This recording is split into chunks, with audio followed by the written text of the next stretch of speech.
All right, this is the inside of my Delta toilet, and when we flush it,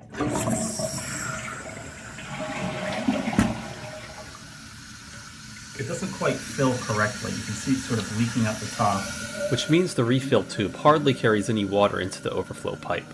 I also notice it takes extra long to fill the toilet back up.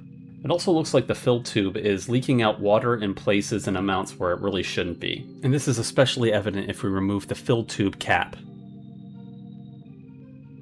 Alright, this is an identical toilet that I also have in the house, and this one works. Flush it here.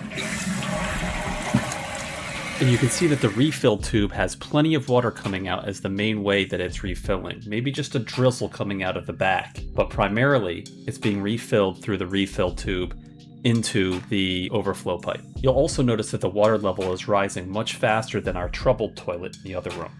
To begin taking a look at what the issue is, we need a basic understanding of how a toilet works. The very basics are when we flush the toilet, the water level drops in the tank.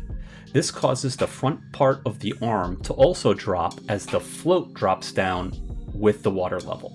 This means that the back of the arm lifts up, which unblocks an inlet to let water come up through the fill tube. Once the water level rises back up, the float rises, which lifts the front of the arm but lowers it on the back side, which drops the fill tube gasket back down to shut off the supply of water to the refill tube. To see what's going on with our toilet, we're first going to want to shut off the water supply to the toilet. We can then pop off the cap on the top of the fill tube.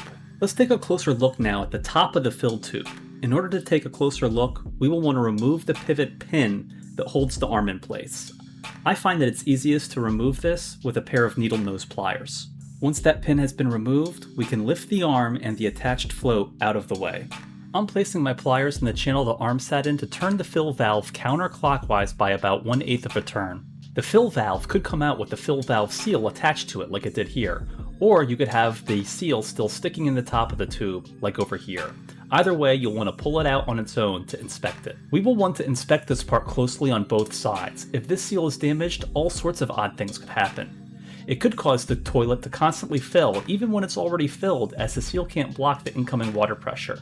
It could prevent water from coming in at all after a flush. And it could even prevent the water from coming in the way it's supposed to and leak out of areas it shouldn't. The first thing to try is cleaning the seal with some soap and a brush. An old toothbrush works great. Make sure to get both sides.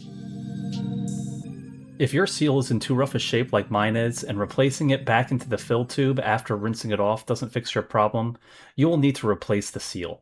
I found this part at my local hardware store for just under $4, and while this part was not designed to work with my Delta toilet, I found that by snipping off this nub, I was able to get the seal to fit on my fill valve.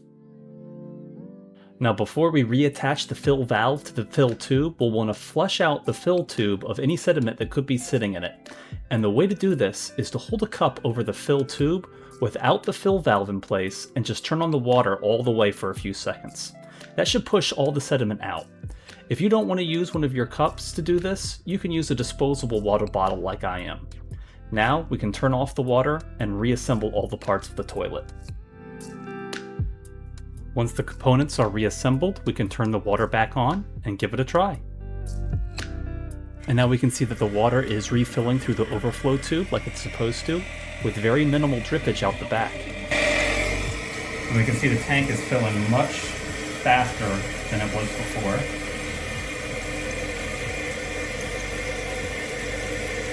Now let's make sure the float will actually shut this off. Perfect. There we go. We are done.